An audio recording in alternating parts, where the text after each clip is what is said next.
ನಿಮ್ಮ CNN 2023 news ಚಾನಲ್ಗೆ ಸ್ವಾಗತ. ನಾನು ನಿಮ್ಮ ನಗರ ನಾಗೇಶ್. ಹಿಂದೆ ನಿಮ್ಮ CNN 2023ಗೆ ಸಬ್ಸ್ಕ್ರೈಬ್ ಆಗಿ. ಪ್ರಿಯ ವೀಕ್ಷಕರೇ, ನಾನು ನಿಮ್ಮ ನಗರ ನಾಗೇಶ್. ನಮ್ಮ ವಿಜಯನಗರ ಜಿಲ್ಲೆಯ ಕೂಡ್ಲಿಗಿ ವರದಿಗಾರ ರಾಘವೇಂದ್ರ ಉಪ್ಪಾರ್. ವಿಜಯನಗರ ಜಿಲ್ಲೆಯ ಕೂಡ್ಲಿಗಿಯಲ್ಲಿ ಅಂಗನವಾಡಿ ಕಾರ್ಯಕರ್ತರು ತಮ್ಮ ಬೇಡಿಕೆಯನ್ನು ಈಡೇರಿಸುವಂತೆ ಕೂಡ್ಲಿಗಿ ಶಾಸಕ NT ಶ್ರೀನಿವಾಸ್ರವರ ಮೂಲಕ ಮುಖ್ಯಮಂತ್ರಿಗಳಿಗೆ ಮನವಿ ಸಲ್ಲಿಸಿದರು. ಅಂಗನವಾಡಿ ಸಹಾಯಕ ಕಾರ್ಯಕರ್ತರಿಗೆ ತಮ್ಮ ಗೌರವಧನವನ್ನು ಹೆಚ್ಚಿಸಲು ಮಾನ್ಯ ಶಾಸಕರಿಗೆ ಮನವಿ ಮಾಡಿಕೊಂಡರು. ಕಾರ್ಯಕರ್ತರಿಗೆ 15,000 ರು ಹಾಗೂ ಸಹಾಯಕರಿಗೆ 10,000 ರು ಸಹಾಯಧನ ನೀಡಬೇಕೆಂದು ಈ ಸಂದರ್ಭದಲ್ಲಿ ಸ್ಥಳೀಯ ಶಾಸಕರಲ್ಲಿ ಮನವಿ ಮಾಡಿಕೊಂಡರು. ಹಾಗೂ ನಿವೃತ್ತಿಯ ನಂತರ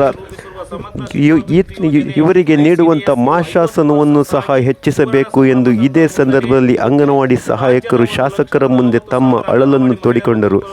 ಶಾಸಕರಿಗೆ ಮನವಿ ನೀಡಿದ ಅಂಗನವಾಡಿ ಸಹಾಯಕಿಯರು ಈ ಮನವಿಯನ್ನು ಮುಖ್ಯಮಂತ್ರಿಗೆ ತಲುಪಿಸುವಂತೆ ಶಾಸಕರಲ್ಲಿ ವಿನಂತಿ ಮಾಡಿಕೊಂಡರು. ಅಂಗನವಾಡಿ ಸಹಾಯಕಿ ಹಾಗೂ ಕಾರ್ಯಕರ್ತರ ಮನವಿಗೆ ಸ್ಪಂದಿಸಿದ ಸ್ಥಳೀಯ ಶಾಸಕರು ತಕ್ಷಣ ಈ ನಿಟ್ಟಿನಲ್ಲಿ ಮುಖ್ಯಮಂತ್ರಿಯವರ ಗಮನಕ್ಕೆ ತರುವುದಾಗಿ ಇಲ್ಲಿನ ಅಂಗನವಾಡಿ ಕಾರ್ಯಕರ್ತರಿಗೆ ಇದೇ ಸಂದರ್ಭದಲ್ಲಿ ಭರವಸೆಯನ್ನು ನೀಡಿದ್ದು ಸಹ ಕೂಡ್ಲಿಗಿಯಲ್ಲಿ ಇಂದು ನಡೆಯಿತು. ಪ್ರಿಯ ವೀಕ್ಷಕರೇ, ಹಿಂದೆ ನಿಮ್ಮ CNN 2023 ನ್ಯೂಸ್ ಚಾನಲ್ಗೆ ಸಬ್ಸ್ಕ್ರೈಬ್ ಆಗಿ. ಸರ್ಕಾರಗಳು ಅವರ ಕೆಲಸವನ್ನ ಕೆಲವೇ ಗೌರವ ಸೇವೆ ಎಂದು ಪರಿಭಾವಿಸಿ ಬದುಕಲು ಬೇಕಾದಷ್ಟು ಸಂಭಾವನೆ ನೀಡದೆ ಶೋಷಣೆ ಮಾಡಲಾಗುತ್ತಿದೆ.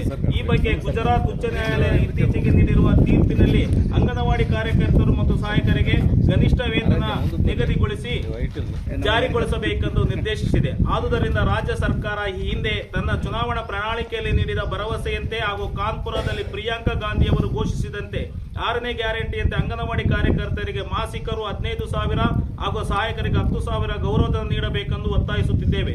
22ರಲ್ಲಿ ಸುಪ್ರೀಂ ಕೋರ್ಟ್ ನೀಡಿರುವ ತೀರ್ಪಿನಂತೆ ನಿವೃತ್ತರಾದ ಎಲ್ಲಾ ಕಾರ್ಯಕರ್ತೆಯರಿಗೆ ಮತ್ತು ಸಹಾಯಕರಿಗೆ ಗ್ರಾಜ್ಯುಟಿ ಸೌಲಭ್ಯ ಜಾರಿಗೊಳಿಸಬೇಕೆಂದು ಹಾಗೂ ಗುಜರಾತಿನ ಉಚ್ಚ ನ್ಯಾಯಾಲಯದ ತನ್ನ ಇತ್ತೀಚಿನ ತೀರ್ಪಿನಲ್ಲಿ ಅಂಗನವಾಡಿ ಕಾರ್ಯಕರ್ತರು ಮತ್ತು ಸಹಾಯಕರ ಸೇವೆಯನ್ನು ನಾಗರಿಕ ಸೇವೆಗೆ ಸಮಾನವಾಗಿ ಪರಿಗಣಿಸಬೇಕೆಂದು ನಿರ್ದೇಶನ ಹಿನ್ನೆಲೆಯಲ್ಲಿ ಕ್ರಮವಾಗಿ C ಮತ್ತು D ದರ್ಜೆ ನೌಕರರ ಸ್ಥಾನಮಾನ ನೀಡುವ ಮೂಲಕ ಕಾಯಂಗೊಳಿಸಬೇಕೆಂದು ಕರ್ನಾಟಕ ರಾಜ್ಯ ಅಂಗನವಾಡಿ ಕಾರ್ಯಕರ್ತೆ ಮತ್ತು ಸಹಾಯಕರ ಫೆಡರೇಷನ್ AITUC ಒತ್ತಾಯಿಸುತ್ತದೆ.